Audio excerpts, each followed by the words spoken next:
আজকে খেলা হবে। কি হবে? কি হবে? কি হবে? খেলা হবে, খেলা হবে, খেলা হবে বলে টাকা গেল পালাইয়া, হাসিনা পালাইছে দেশটা সারিয়া, হাসিনা পালাইছে দেশটা সারিয়া। কথা বলেন ঠিক কিনা? খেলা হবে, খেলা হবে, খেলা হবে বলে টাকা গেল পালাইয়া, হাসিনা পালাইছে দেশটা সারিয়া, হাসিনা পালাইছে দেশটা সারিয়া। কোথায় কোথায় কাদের কাকা, কোথায় গেল ওই ডালিমের গরম গরম কথা? কথা বলেন, কথা বলেন। কোথায় কোথায় তাদের চাচা, কোথায় গেল ওই ডালিমের গরম গরম কথা? খেলা হবে, খেলা হবে, খেলা হবে বলে কাকা গেল পালাইয়া, হাসিনা পালাইছে দেশটা। আমার সাথে যুবকেরা পারবেন? হাসিনা পালাইছে দেশটা সারিয়া। আমার সাথে বলতে হবে তো, হাসিনা পালাইছে, স্বৈরাচার পালাইছে দেশটা সারিয়া, খুনি হাসিনা পালাইছে দেশটা সারিয়া। আল্লাহ পাকের দরবারেতে হাজারো শুকরিয়া। ধরে বলি আলহামদুলিল্লাহ। আমি ভূমিকায় কোনো লম্বা কথা না বলে সরাসরি চট করে আলোচনায় যেতে চাই। কি করে? চট করে আলোচনা। যুবকের মনে বোঝে না। কিছুদিন আগে সিঙ্গেল দেওয়া হয়েছিল, আমি কাছাকাছি আসছি, সময় হলে চট করে ঢুকে যাব। যুবকেরা কথা বলো, কথা বলো। কারা কারা বুঝছে কথা বলো? বলছে কি বলে নাই? আমিও ভূমিকায় লম্বা না করে চট করে আমার আলোচনায় ঢুকে যাব। আমরাও বলবো আপনাকে চট করে আসতে হবে না।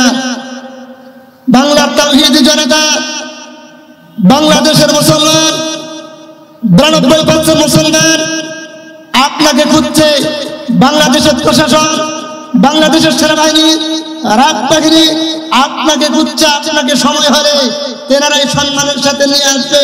আপনি যে আয়নাঘর তৈরি করেছিলেন সেই আয়নাঘরে আপনাকেও রাখা হবে। কথা বলো, কথা বলো, ঠিক কিনা? যুবকেরা কথা বলেন, ঠিক কিনা? মন খারাপ করলেন যে হুজুর আসে, এই পঞ্চগড় থেকে আসে, শুরুতেই রাজনীতি শুরু করলেন। কিসের রাজনীতি? আপনারা 16 বছর ওলামায়ে কেরামদেরকে কম নির্যাতিত করেন নাই। কথা বলেন, ঠিক বললে হাত তোলেন। বলেন, নির্যাতন ওলামায়ে কেরামদেরকে কম করেছে, মুসলমানদেরকে অত্যাচার কম করেছে। আমার উপর মন খারাপ করলেন। সম্মানিত তাওহীদি জনতা, আমার প্রাণ প্রিয় দিনী ভাইরা, আমি আপনাদের সম্মুখে ওই শিবানী আল কোরআনুল কারীমের অসংখ্য অগণিত আয়াতের ক্লাস 10 থেকে একাংশ তেলাওয়াত করেছি। অগণিত হাদিস মুবারক থেকে একখানা হাদিস পাক তেলাওয়াত করেছি। নিয়ত করেছি আয়াতের একাংশ থেকে, হাদিস মুবারক থেকে আপনাদের সামনে কিছু কথা বলবো। আপনাদের ধৈর্যের উপরে আমি খেয়াল রেখে, ওয়া তাওফীকি ইল্লা বিল্লাহ। আমার ভাইরা, আমি আপনাদের সম্মুখে বলেছি খুতবাতুল হাকিমে, ইয়া আইয়ুহাল্লাযীনা আমানু। খুব সহজ আমি একটা সাবজেক্ট নিয়েছি।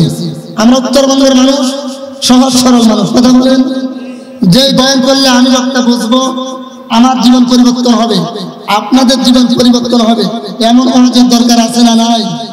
আমাদের বুজুর্গরা, আমাদের আকাবিররা বলেছেন, ওই ওয়াজ তোমরা বারবার করো যতক্ষণ না পর্যন্ত ওই কথাগুলো, ওই বয়ানগুলো তোমাদের ভিতরে না আমলে আসে।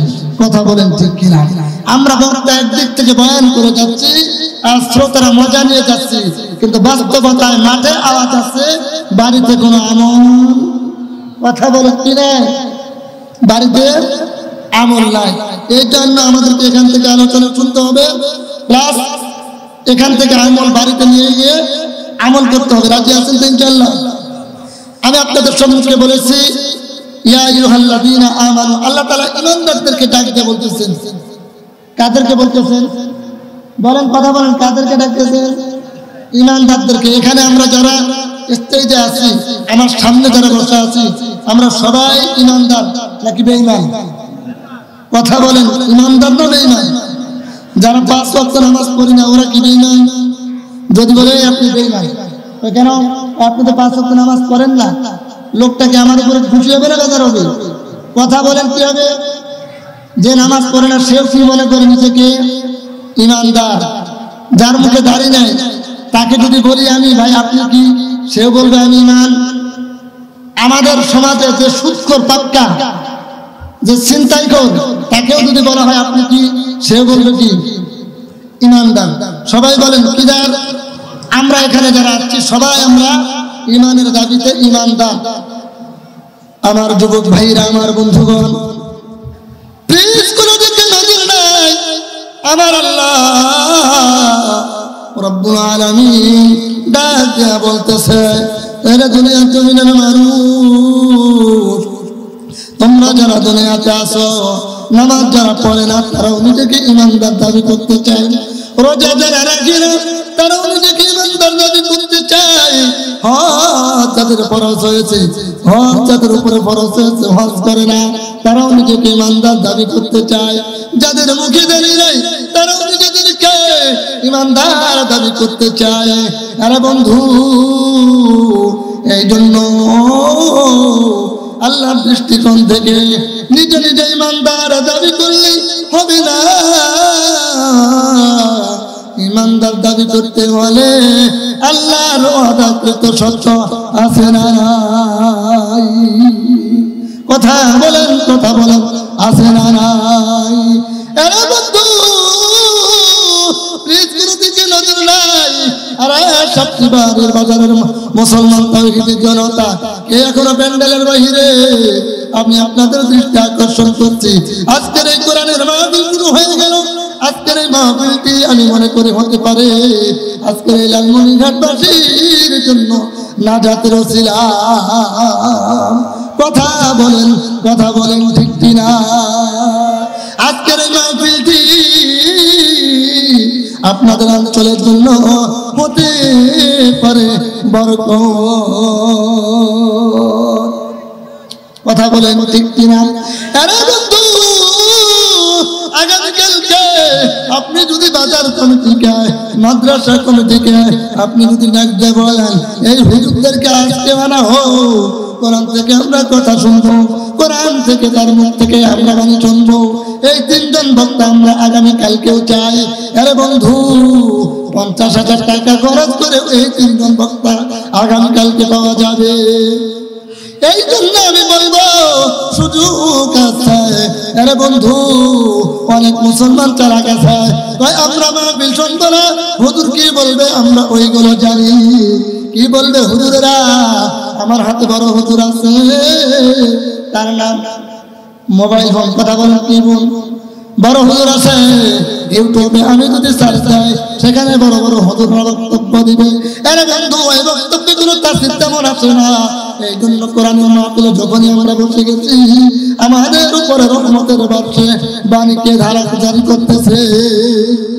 আরো জোরে বলেন, কে? আমাদের উপরে রহমত নাযিল করতেছেন কে? আরে বন্ধু, চমৎকার একটি আয়োজন। আমার মনটা কি ইচ্ছা আজকের মাহফিলটি আল্লাহ রাব্বুল আলামিন কবুল করে নিয়েছে।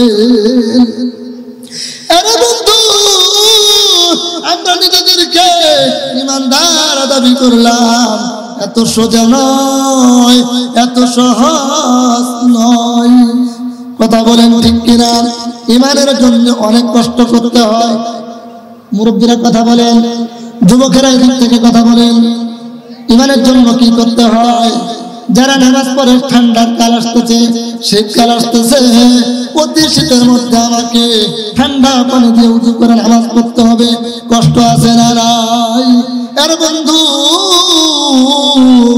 আমি যুবক মানুষ, আমি মুখে দাঁড়িয়ে দেখেছি, কষ্ট আছে না নাই? আমারও মন চায় আমি দাড়িগুলো ক্লিন শেভ করে ফেলি, আমি একটু ইয়াং হই, আমি একটু ইয়াং জেনারেশন হই, আমি একটু সৌন্দর্য আমার চেহারার মধ্যে প্রদর্শন করি, আমাকে একটু ইয়ং দেখা যায়। কিন্তু আরে ভাই, কোরআন হাদিস যখন পড়লাম, আমার নবী বলেছে যার মুখে দাঁড়িয়ে আছে ওই কোন উম্মত মুখের মধ্যে খুর লাগাতে পারে না। আরে বন্ধু, ঈমানের জন্য যারা মুসলমান হয়েছে, সুমাইয়ার কথা কে জানি, সে ঈমান আনার কারণে জীবন দিতে হয়েছে। কথা বলেন, ঠিক কিনা? আরে বন্ধু, খাব্বাব রাদিয়াল্লাহু তাআলা আনহু ঈমান এনেছে মুসলিম ছিল খাব্বাব রাদিয়াল্লাহু তাআলা আনহু। তার যুবক বন্ধু প্লিজ কোন দিকে নজর নাই, আমার দিকটা কেন আমি কি বলতে চাই। হযরত খাব্বাব রাদিয়াল্লাহু তাআলা আনহু ঈমান এনেছে কার উপরে? আরো ধরে বলুন কার উপরে? আল্লাহর উপরে ঈমান এনেছে। কয় আল্লাহর উপরে? আমি সামনের দিকে যাচ্ছি, পরবর্তী কথাগুলো আসবে। এক আল্লাহর প্রতি ঈমান এনেছে,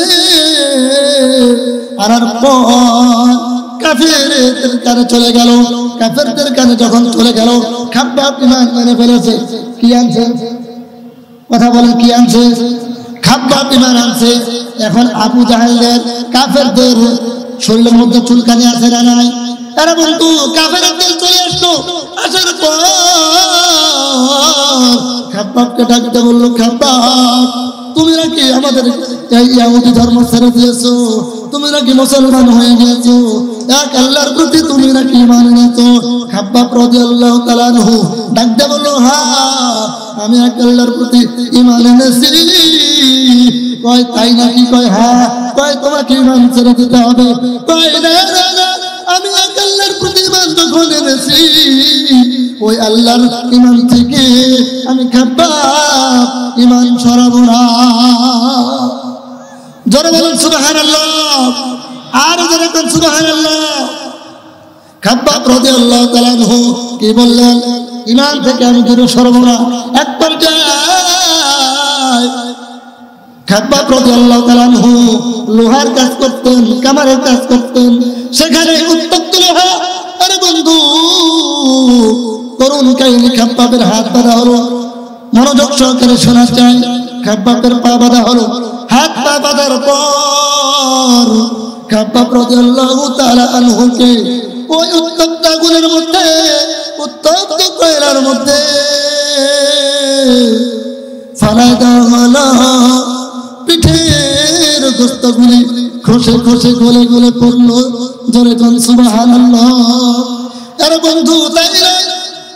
পিঠের দিকে সাদা সাদা চামড়া হাড়গুলি বের হয়ে গেল। একবার যায় তাকে হা করানো হলো, মুখের মধ্যে উত্তপ্ত আগুনের কয়লা গুলি দেওয়া হলো। এরে বন্ধু, শুধু তাই নয়, উত্তপ্ত গরম লোহা তার জিহ্বার মধ্যে ছুঁয়ে দেওয়া হলো, যার কারণে খাব্বাব রাদিয়াল্লাহু তাআলা আনহুর জিহ্বাটা ঠোয়া পড়ে গেল। একদিন ওমর রাদিয়াল্লাহু তাআলা আনহুর জামানায়, খেলাফতের জামানায়, ওমর রাদিয়াল্লাহু তাআলা আনহু ডাকদা বলতেছেন, খাব্বাব ভাই, তোমার মুখের মধ্যে, তোমার জিহ্বার মধ্যে কি যেন টিউমারের মতো দেখা যায়, ফোলা ফোলা দেখা যায়। খাব্বাব রাদিয়াল্লাহু তাআলা আনহু ডাকদা বলল, ও ভাই ওমর, তুমি আগের কথা মনে করে দিলা, আমার দিলে ব্যথা জ্বালাইয়া দিলাম। খাব্বাব রাদিয়াল্লাহু তাআলা আনহু ডাকতে বলতেছেন, ও আমার ভাই, আপনি কি আমার কথা শুনতে চান? কি হয়েছে?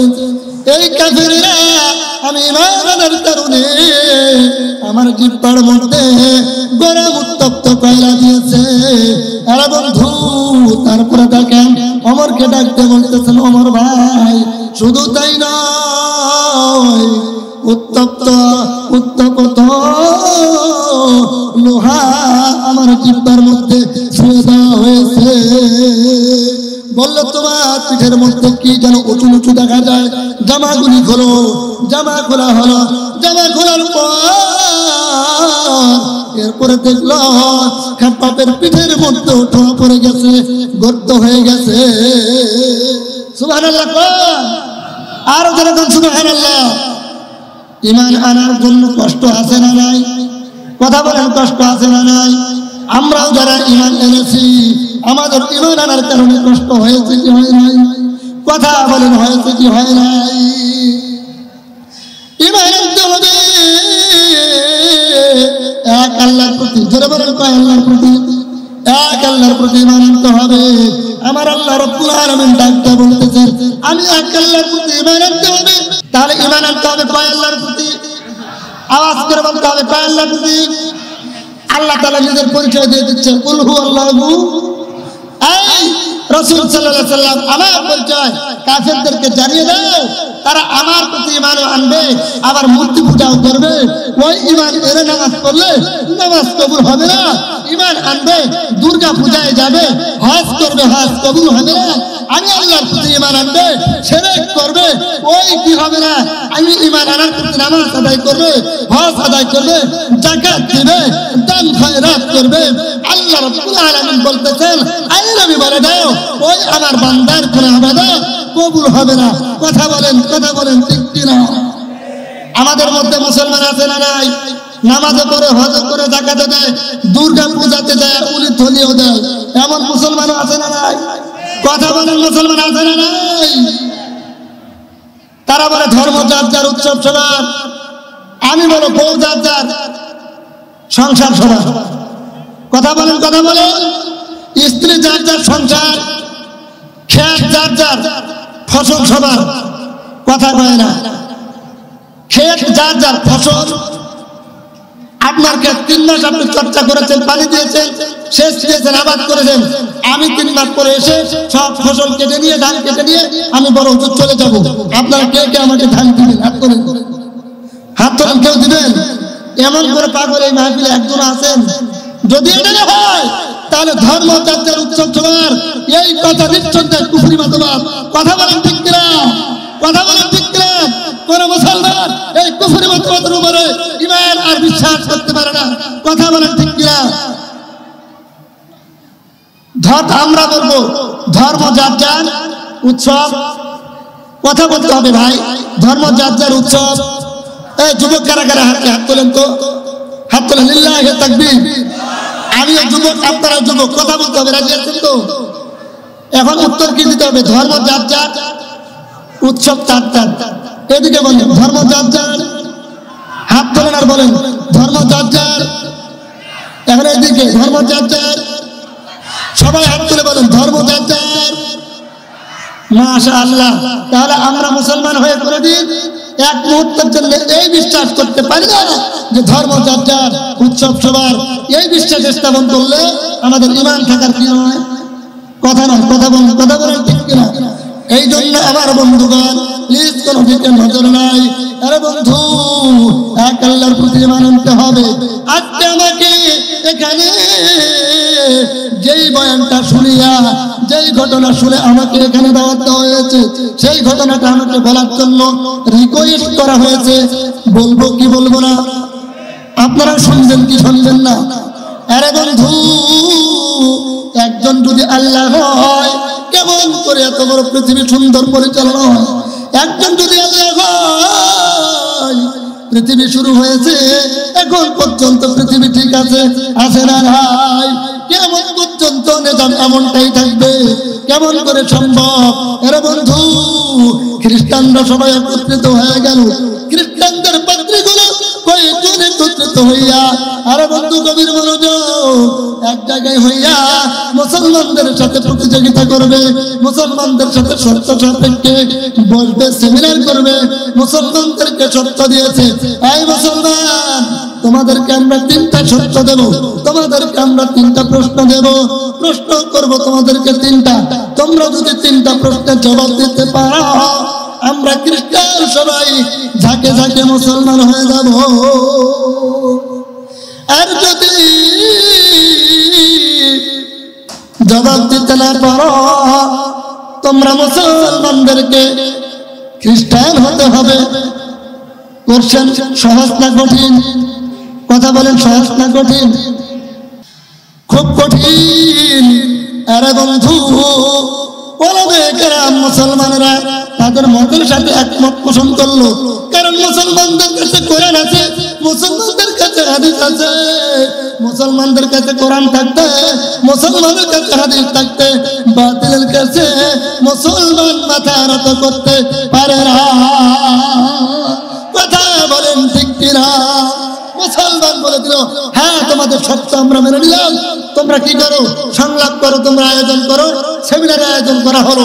আরে বন্ধু, যুবক ভাইয়ের আমার, মুরব্বী বাজানরা সেখানে আয়োজনের পরে রেডি হয়ে গেল বিশাল বড় রাজপ্রসাদ, বিশাল বড় সিংহাসন। সিংহাসন তৈরি করার পরে আমার বন্ধুগণ আরম্ভ হয়ে গেল সেমিনার, প্রশ্ন পর্ব। এখন খ্রিস্টানদের পাদ্রী একদম রাজ সিংহাসনের পর উঁচু চেয়ারে, বিশাল বড় চেয়ারে বসে পড়লো। বসার পরে বললো, মুসলমানেরা, আমি তোমাদেরকে শর্ত দিয়েছিলাম 3টা, যদি জবাব দিতে পারো তাহলে তোমরা কি হবে, আমরা সবাই খ্রিস্টান মুসলমান হয়ে যাব। আর যদি জবাব দিতে না পারো তাহলে তোমাদেরকে কি করতে হবে, খ্রিস্টান হতে হবে। এখন তোমরা কি রেডি? মুসলমান বললো, হ্যাঁ রেডি। আপনারাও কি আলোচনা শোনার জন্য রেডি? কথা বলেন, রেডি? আলহামদুলিল্লাহ। মুসলমান বললো, হ্যাঁ রেডি। খ্রিস্টানদের পাদ্রী উপরে বৈশা বলতেছে, আমার 1 নম্বর প্রশ্ন হচ্ছে, তোমাদের আল্লাহ এখন কি করতেছে? আল্লাহ এখন, কথা বলেন, আল্লাহ এখন কি করতেছে? এই মুহূর্তে কোরআন হাদিস থেকে এটা বলা সম্ভব? কি বাজা সম্ভব? ওলামা কেরাম তো সবাই সবার দিকে তাকায়, একজন আলেম আরেকজন আলেমের দিকে তাকায়। আরে বন্ধু, যুবক ভাইরা, মুরব্বী বাজানেরা, একজন আলেম আরেকজন আলেমের দিকে তাকায় আর বলতে থাকে, কেমনে জবাব দেব, কি বা জবাব দেব, কোথায় বা জবাব পাবো? সেই সেমিনারের মধ্যে আরে বন্ধু, ঘটনাক্রমে 10 থেকে 12 বছরের একজন যুবক, নাম জামানার ইমামে আজম ইমাম আবু হানিফা রাহিমাহুল্লাহি আলাইহি করে বলেন, আল্লাহু আকবার। কয় বছরের বালক? আরে বন্ধু চলে বলেন, কয় বছরের বালক? 10 থেকে 12 বছরের বালক। সেখানে দাঁড়িয়ে গেল। নাই, আমাদের মধ্যে কিছু সন্তান দেখবেন, ছেলে দেখবেন, খুব সাহস, বাপের সে সন্তানের সাহস বেশি আছে না নাই? ছাত্রের চেয়ে অনেক সময় ছাত্র ওস্তাদের চেয়ে ছাত্র কি হয়, চাঙ্গা হয়, মেধাবী হয়, আছে না নাই? ইমাম আবু হানিফা বলল, হুজুর, ওলামায়ে কেরাম, আমাকে যদি আপনারা অনুমতি দেন, এই খ্রিস্টান পাদ্রীর জবাব আমি একাই দিয়ে দিব। জোরে বলেন আল্লাহু আকবার। এখন ইমামে আজম ইমাম আবু হানিফা রাহমাতুল্লাহ আলাইহি ডাকতে বলতেছেন, আই খ্রিস্টান পাদ্রী, তুমি আমারে প্রশ্ন করছো। কি করছো? প্রশ্ন করছো। যে প্রশ্ন করে সে ওস্তাদ না ছাত্র? কথা বলতে হবে, সে ওস্তাদ না ছাত্র? এই পাদ্রী, তুমি আমাকে প্রশ্ন করছো, আমি জবাব দেব। তুমি প্রশ্ন করছো, তুমি ছাত্র, আমি জবাব দিব, আমি ওস্তাদ। আমাদের ডিকশনারিতে, আমাদের আদর্শে এমন নাই ওস্তাদ নিচে বসে থাকবে আর ছাত্র নিচে বসে বসে জবাব দেবে। এই আদর্শে আমরা আদর্শিত নয়। যেমনি এই কথা বলছে, তার হৃদয়ের ভিতর রেখাপাত করছে। সকল খ্রিস্টান বলতেছে, ছোট্ট পিসকি ভালো কি বলছে বুঝছো? এমনি বলার সাথে ছোট্ট ভালো আপনার পাদ্রী নেমে গেছে। আর এই ছোট্ট বালক ইমামে আজম ইমাম আবু হানিফা এই রাজপ্রাসাদ সিংহাসনে বসে গেছে। সুবহানাল্লাহ বলেন, আল্লাহু আকবার বলেন। ইমাম আজম ইমাম আবু হানিফা রাহমাতুল্লাহি আলাইহি 10 থেকে 12 বছরের বালক রাজ সিংহাসনে বসিয়া ডাকতে বলতেছে, আরে পাদ্রী,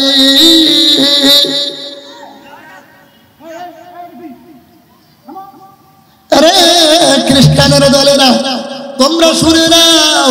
তুমি প্রশ্ন করছো পাদ্রী, এখন আল্লাহ কি করতেছে? আমি আবু হানিফা বলে দিলাম, বিশ্বনন্দিত কাফেরদের লিডার, কাফেরদের নেতা খ্রিস্টানদের পাদ্রীকে রাজপ্রাসাদ সিংহাসন থেকে নামাইয়া, কান ধরে নামাইয়া আমার মতো ছোট্ট বালককে উপরে বসাইয়া দিল। এখন আল্লাহ রাব্বুল আলামিন এই ছোট্ট বালককেই সম্মান দিল। এটাই আল্লাহর কাজ। জবান থাকলে সুবহানাল্লাহ আসতে বলো, আরো যেরকম সুবহানাল্লাহ। জবাব পাওয়া গেছে না নাই? জোরে বলেন, পাওয়া গেছে না নাই? 2 নম্বর প্রশ্ন, একজন আল্লাহ কিভাবে এই পৃথিবী পরিচালনা করেন, কিভাবে এত বড় সুন্দর দুনিয়া আঞ্জাম দেয়, কিভাবে এটা সম্ভব? তিনি বলতেছেন, খ্রিস্টান পাদ্রী, একটা বাতি আনো। কি আনো? একটা বাতি আনো, একটা বাল্ব আনো, একটা মোমবাতি আনো। আনা হলো, আনার পরে বললো বাতি জ্বালায় দাও, বাতি জ্বালায় দেওয়া হলো। আর বললো এই খ্রিস্টান পাদ্রী, এখন তুমি দেখো এই বাতির আলো কোন দিকে যায়, পূর্ব দিকে না পশ্চিম, উত্তর না দক্ষিণ? খ্রিস্টান পাদ্রী বলতেছে এই বাতির আলো তো চতুর্দিকেই যায়। ইমাম আবু হানিফা বলতেছে মানুষের তৈরি করা একটা বাল্ব আর বাতি আর যদি একটা এরকম করে মোমবাতি যদি চতুর্দিকে আলো দিতে পারে, যে রব্বে কারীম আমাকে আর আপনাকে সৃষ্টি করেছে সেই মাওলা কি গোটা পৃথিবী চালাতে পারে না? আপনাকে আমাকে পরিচালনা করতে পারে না? আসমান আর জমিনকে পরিচালনা করতে পারে না? উত্তর পাওয়া গেছে কি গেছে না? জোরে বলেন সুবহানাল্লাহ। জবাব পেয়ে গেছে। আর বন্ধু এরপরে 3 নম্বর প্রশ্ন বলতেছে তোমাদের আল্লাহর আগে কে? কারণ আমি যদি বলি তোমার আব্বার আব্বা আছে, তার আব্বার আব্বা আছে, আছে না নাই? তো আমরাও বলতে চাই আল্লাহরও আল্লাহ আছে, আল্লাহরও আল্লাহ আছে। তোমরা যে বলো এক আল্লাহ, আল্লাহর আগে কেউ নেই। আমরা খ্রিস্টান এটা মানি না। হিন্দু বৌদ্ধ খ্রিস্টান ইহুদি নাসারা যারা আছে তারা এক আল্লাহ বিশ্বাসী। কথা বলতে হবে এক আল্লাহ। আমরা এক আল্লাহ কিনা? ওরা কিনা এক আল্লাহ বিশ্বাসী না? হিন্দুরা 36 কোটি দেবতায় বিশ্বাসী। ওরা মনে করে এই আসমান এক খোদার নিজামে চলে, জমিন আরেক খোদার নিজামে চলে, রিজিকের মালিক আরেক খোদায় দেয়। কিন্তু আমরা যারা এক আল্লাহর প্রতি ঈমান এনেছি, আমরা সকল মুসলমান বিশ্বাস করি রিজিকের মালিক কে? হায়াতের মালিক কেমন থাকলে বলেন কে? দৌলতের মালিক কে? সম্মানের মালিক কে? আল্লাহ তাআলাই সম্মান দেয়। 16 বছর আগে তারা বলেছে, এই যে 5 আগস্টের আগে তারা বলেছে যে 41 সাল পর্যন্ত আমরা আছি। কয় সাল পর্যন্ত? কথা বলেন, কয় সাল পর্যন্ত? 5 আগস্ট আল্লাহ দেখাই দিছে। কে দেখাই দিছে? কথা বলেন যুবকেরা, কে দেখাই দিতেন? আলা রাহুল খালকু ওয়াল আমর তাবারাকাল্লাহু রাব্বুল। সৃষ্টি যার আইন চলবে তার। আল্লাহর জমিন, আল্লাহর আসমান, তাহলে আল্লাহর সৃষ্টি করা আসমান আর জমিনের মধ্যে তাহলে কার আইন চলবে? কথা বলতে হবে, কার আইন চলবে? কোন মানব রচিত মতবাদকে আমাদের এই গোটা পৃথিবী চলতে পারে? আমার বন্ধুগণ, খ্রিস্টান পাদ্রী 3 নম্বর প্রশ্ন করেছে তোমাদের আল্লাহর আগে কে? এখন ইমাম আবু হানিফা সিংহাসন থেকে বসতে বলতেছে এই খ্রিস্টান পাদ্রী বলো, গণনা করো। কয় 1 2 3 4 5 6 7 8 9 10। কয় হয় নাই? কয় 1 2 3 4 5। কয় হয় নাই? কয় তুমি উপর থেকে নিচে আসো। কয় 5 4 3 2 1। কয় হয় নাই? কয় আবারও গণনা করো। কয় 5 4 3 2 1। কয় হয় নাই? কয় তুমি 1 2 3 4 5 বলতেছো, 5 4 3 2 1 বলতেছো, কিন্তু 5 এর আগে কি? 1 এর আগে কি? কথা বলো, 1 এর আগে, 1 এর আগে কথা বলেন কি? 1 এর আগে যদি শূন্য হয় তাহলে আমার মাওলার আগেও শূন্য, আমার আল্লাহর আগেও কেউ ছিল না, এখনো আল্লাহর পরে আর কেউ আসবে? লিমানিল মুলকুল ইয়াউম। কথা কার? আরে বন্ধু, লিমানিল মুলকুল ইয়াউম। রব্বুল আলামিন কাল কিয়ামতের ময়দানে ডাকতে বলবে, দুনিয়াতে তোমরা পাওয়ার দেখাইছিলা, দুনিয়াতে ক্ষমতা দেখাইছিলা, তোমরা এখন বলো আজকের রাজত্ব কার, আজকের ক্ষমতা কার? সবার মাথা নিচু হয়ে যাবে, সবাই স্তম্ভ হয়ে যাবে, কেউ কথা বলবে না। সেদিন আমার মাওলা দাঁড়িয়ে যাবে আর বলবে লিল্লাহিল ওয়াহিদিল কাহ্হার। আজকের রাজত্ব আমার, সেদিন কোন এমপি মন্ত্রী কোন কারো ক্ষমতা থাকবে? আল্লাহ যেদিন যাকে যা ইচ্ছা তাই ফায়সালা করবেন, ঠিক কিনা বলেন? আজকে আমরা দুনিয়াতে যাই করব, কিয়ামতের ময়দানে আমরা কি করব তাই পাবো। এই জন্য আমি ঈমানের মধ্যে আছি। 1 নাম্বার ঈমান আনতে হবে। কি আনতে হবে বলেন? ঈমান যদি কেউ না আনে, নামাজ পড়ি, কথা বলেন, নামাজ কবুল হবে? ঈমান না এনে যদি রোজা রাখি, রোজা কবুল হবে? ঈমান যদি না আনি, যদি হজ করি, হজ কবুল হবে? ঈমান না আনিয়া যত গোলামি করি, কোনো গোলামি কবুল হবে না। এই জন্য আমার আল্লাহ ডাক দিয়ে বলতেছে, 1 নাম্বার আরে বান্দা ঈমান আনতে হবে। এরপরে তোমাদেরকে কি করতে হবে? আতিউল্লাহ, আমার আনুগত্য করতে হবে। ঈমান আনার পরে কার আনুগত্য করতে হবে? জোরে বলেন, কি আনুগত্য করতে হবে? ঈমানটা হচ্ছে একটা ব্যারিকেডের মতো। এখন আল্লাহ তাআলা বলতেছেন ঈমানটা হচ্ছে একটা বাউন্ডারি। কিসের মতো? বাউন্ডারির মতো। বাউন্ডারির মতো। তো বাউন্ডারিতে ঢোকার সাথে সাথে ঈমান আনার সাথে সাথে কি করতে হবে? নামাজ পড়তে হবে। এই যুবকেরা কথা বলেন, কি করতে হবে? নামাজ আদায় করতে হবে। ঈমান আনার পরে 1 নাম্বার কাজ কি? 1 নাম্বার কাজ কথা বলেন কি? নামাজ পড়তে হবে। এখন আমরা যারা মাহফিলের আয়োজক, আজকের প্রধান অতিথি, সভাপতি, প্রধান বক্তা, তৃতীয় বক্তা, আজকের শ্রোতা যারা আছে, আমরা ঈমান আনলাম, নামাজ পড়লাম না, আর নিজেকে ঈমানদার দাবি করলাম, তাহলে বোঝা গেল ঈমানের দাবিতে ঈমানদার হওয়া এখনো যায় নাই। কথা বলেন ঠিক কিনা? এই জন্য ঈমান আনার সাথে সাথে কি করতে হবে? কথা বলেন, কি করতে হবে? নামাজ পড়তে হবে। এই জন্য রাজি আছেন না নাই? কাল কিয়ামতের ময়দানে কি হবে জানেন? মা সালাকাকুম ফি সাকর, জান্নাতীরা আর জাহান্নামীরা পার্শ্ববর্তী থাকবে। জান্নাতীরা জাহান্নামীদেরকে দেখবেন, আর জাহান্নামীরা জান্নাতীদেরকে দেখবেন। জাহান্নামীরা বলবেন, এ ভাই, তোমরা এত সুন্দর করে জান্নাতের মধ্যে কিভাবে আছো? কি এমন কাজ করেছো? আর জান্নাতীরাও বলবে, তোমরা কি এমন অপরাধ করেছো যে কারণে তোমরা কি করছো? জাহান্নামের মধ্যে আছো। জাহান্নামীরা ডাক দিয়ে বলবে, প্লিজ কোনো দিকে নজর নাই। জাহান্নামীরা ডাক দিয়ে বলবে, আমরা 4টা অপরাধ করেছিলাম দুনিয়াতে। জোরে বলেন কয়টা? আরো জোরে আওয়াজ করে বলেন কয়টা? দুনিয়াতে আমরা 4টা অপরাধ করেছিলাম। 1 নাম্বার হচ্ছে ক্বালু লাম নাকু মিনাল মুসাল্লিন, আমরা দুনিয়াতে নামাজ পড়তাম না, নামাজ কায়েমের আন্দোলন করতাম না। নামাজের জন্য মুয়াজ্জিন যখন আযান দেয়, নামাজের জন্য যখন ডাকে, আমরা তখন মসজিদে যেতাম না, নামাজ পড়তাম না, নামাজ কায়েমের আন্দোলন করতাম না। যারা নামাজ কায়েমের আন্দোলন করত তাদের বিরোধিতা করতাম, আছে না নাই? নামাজ কায়েমের আন্দোলন যারা আমাদের সমাজে করে, তাদেরও বিরোধিতা করার মতো দাড়ি রেখে মাথায় পাগড়ি দিয়া, টুপি মাথায় দিয়া, লম্বা দাড়ি রাখাও বিরোধিতাকারী আছে না নাই? কথা বলার যুবক আছে না নাই? এই জন্য বন্ধু, 1 নাম্বার সত্য হচ্ছে নামাজ আদায় করতে হবে। কয় ওয়াক্ত নামাজ পড়তে হবে? আরো ধরে বলেন, কয় ওয়াক্ত নামাজ পড়তে হবে? 5 ওয়াক্ত নামাজ পড়তে হবে। ফজর পড়লাম, জোহর নাই, জোহর পড়লাম, আসর নাই, এমন নামাজের দরকার নেই। 5 ওয়াক্ত নামাজ পড়তে রাজি আছি না নাই? দুহাত তুলে দেখি, লিল্লাহি তাকবীর। 5 ওয়াক্ত নামাজ আমরা পড়বো তো ইনশাআল্লাহ।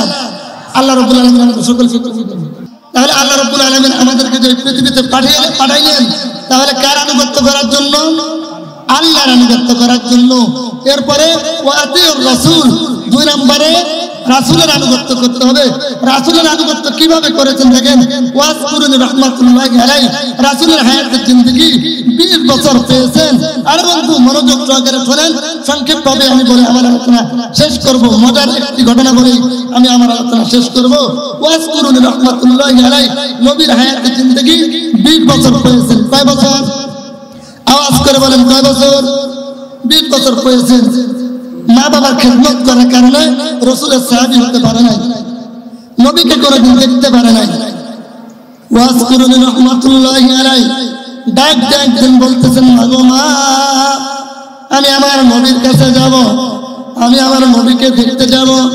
আমি আমার জিন্দেগিতে নবীকে এত ভালোবাসলাম, নবীকে আমি দেখতে পারলাম না। ও মা, আমি আপনার খেদমত করলাম, আপনি আমাকে একটু অনুমতি দেন, আমি আমার নবীর কাছে দেখব, আমি আমার নবীর কাছে যাব। আমার নবীজির নূর নামক চেহারাটা একবার দেখবো। জোরে কোন সুবহানাল্লাহ। আপনাদেরও দেখার ইচ্ছা আছে না নাই? নবীর চেহারা দেখার ইচ্ছা আছে না নাই? দেখা হবে মৃত্যুর পরে। কোথায় হবে? কবরে দেখা হবে। কোথায় বলেন? কবরে নবীকে দেখানো হবে। আরে বন্ধু মা অনুমতি দিয়ে দিল, পারমিশন দিয়ে দিল, তবে শর্ত একটা দিয়েছেন, আরে বেটা যা যা, তবে একটা শর্ত দিলাম, নবীর কাছে যাইবা, যদি নবী মুদ্রাখানায় থাকে নবীর সাথে দেখা করবা, নবীর সাথে কথা বলবা, আর যদি নবী আমার বাড়িতে না থাকে, মুদ্রাখানায় না থাকে, তাহলে চইলা আইবা, এটা আমি মায়ের আদেশ। সুবহানাল্লাহ বলেন। ওয়াজকুরুনি রাহমাতুল্লাহি আলাইহি দৌড়িয়ে গেলেন, দৌড়াতে দৌড়াতে দৌড়াতে দৌড়াতে নবীর কাছে গেলেন। যাওয়ার পরে নবীর বাড়িতে গিয়ে দেখতেছেন নবী আমার নাই, হুজরাখানায় নাই। কোথায় গেছে নবী? হিজরতে। নবী বাহিরে আছেন। চিন্তা করলেন নবীজির সাথে সাক্ষাৎ করবেন, নবীজিকে একটু দূর থেকে সাহাবী হবেন। অপর দিকে মা আদেশ করছেন কি? দেরি করা, নবী থাকলে দেখা করবা, সাহাবী হইবা, আর যদি নবী না থাকে চইলা আইবা, এটা আমার মায়ের নির্দেশ। আরে বন্ধু মায়ের কথা মনে পড়ে গেল, লম্বা কথা আমি সংক্ষেপ করে দিচ্ছি। আরে বন্ধু এই কথা যখন মনে পড়ে গেল, চলে আসলো। আসার পর নবীর কানে গেল। কিছুদিন পর নবী আমার দুনিয়া থেকে চলে গেল। নবী মাঝে মাঝে বলতেন ওমরকে, ওসমানকে, আলীকে বলতেন আমার একজন আশিক আছে। আরে বন্ধু কোনো দিকে নজর নাই, আমার ঠিক সবাই থাকেন, মন নরম করে দেন, দিলের কান দিয়ে শোনা চাই। নবী আমার ডাক দিয়ে বলতেন আরে আরে আমার একজন আশিক ছিল, আমাকে খুব কি করতো, অথচ নবীর সাথে কোনোদিন কি নাই, দেখা হয় নাই, আমার খুব বড় আছে, আমাকে খুব মহব্বত করতো। এক পর্যায়ে নবী ইন্তেকাল করলেন। পরবর্তীতে খেলাফত ওমরের খেলাফতের জামানায় ওমরের কথাটি মনে পড়ে গেল, আলীর মনে পড়ে গেল। ওমর ডাকতে বলল আলী রে, আলী ডাকতে বলল ওমর ভাই, নবী ওয়াজকুরনির কথা মাঝে মাঝে বলতেন, চলো যাই রে ওয়াজকুরনির সাথে একটু দেখা করবার যাই, ওই পাগলটাকে একটু দেখতে যাই, চলো না চলো না। এমন সময় হজ্জের মৌসুম। আমার বন্ধু ইয়ামিন শহরে ওয়াজকুরনির বাড়ি, ওই রাস্তার দিকে তাকিয়ে আছে, কারণ কোন নবীর আসে হজ্জের মৌসুমে বাড়িতে থাকতে সামর্থ্য যারা আসতে পারে না।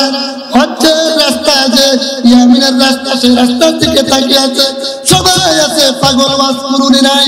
আরে বন্ধু ওই রাস্তার লোকদেরকে জিজ্ঞাসা করলো তোমরা কি ওয়াজকুরনিকে চেনো? কয় না না, ওয়াজকুরনিরে আমরা চিনি না। কয় কেমন লোকটি? কয় লোকটি একটু পাগল টাইপের।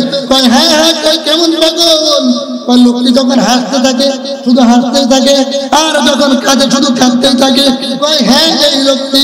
একবার যে ওয়াজকুরনির বাড়িতে আসলেন, আসার পর দেখতেছেন ওয়াজকুরনি নামাজে দাঁড়িয়ে গেছে। আমার কথা বলা মনোযোগ দিয়ে শুনেন না, ওয়াজকুরনি কি অবস্থায় আছেন? কথা বলেন কি আছেন? নামাজরত অবস্থায় আছে। শেষ করে দিচ্ছি এক মিনিটের মধ্যেই। ওয়াজকুরনি রাখাল ছিল, অনেকগুলি ছাগল, আর অপর দিকে ছাগলগুলি বাঘ পাহারা দিচ্ছে। বাঘ পাহারা দিচ্ছে। কে পাহারা দিচ্ছে? কার মধ্যে বলেন? আল্লাহ বলেন যদি কোন মানুষ আমার আনুগত্য করতে পারে, আমার আনুগত্য করতে পারে, আমার গোলামি করতে পারে, নবীর আশিক হতে পারে, গোটা পৃথিবীর যত আমার মাখলুক আছে, গোটা পৃথিবীর সমস্ত মাখলুককে, সাপকে, বাঘকে, সমস্ত মানুষকে তার আমি এরকম করে গোলাম বানিয়ে দেব। ধরে বলি আল্লাহু আকবার। এই জন্য আমরা গোলাম হব কার? কথা বলেন কার? আল্লাহর গোলাম হতে রাজি আছেন? হাত তোলেন ইনশাআল্লাহ। আল্লাহ রাব্বুল আলামিন আমাদের সকলকে আল্লাহ রাব্বুল আলামিনের গোলাম হয়ে রব্বুল আলামিনের আনুগত্য করে, রাসূলের আনুগত্য করে, রাসূলের আশিক হয়ে বুকে তাজা ঈমান নিয়ে কবরে যাওয়ার তৌফিক দান করেন। আমি সংক্ষেপ আলোচনা এখানে সমাপ্ত করছি। ভুল ত্রুটি মার্জনা কামনা করছি। দেখা হবে কোন ময়দানে ইনশাআল্লাহ। ওয়া মা আলাইনা ইল্লাল বালাগ। আসসালামু আলাইকুম ওয়া রাহমাতুল্লাহি ওয়া বারাকাতুহু।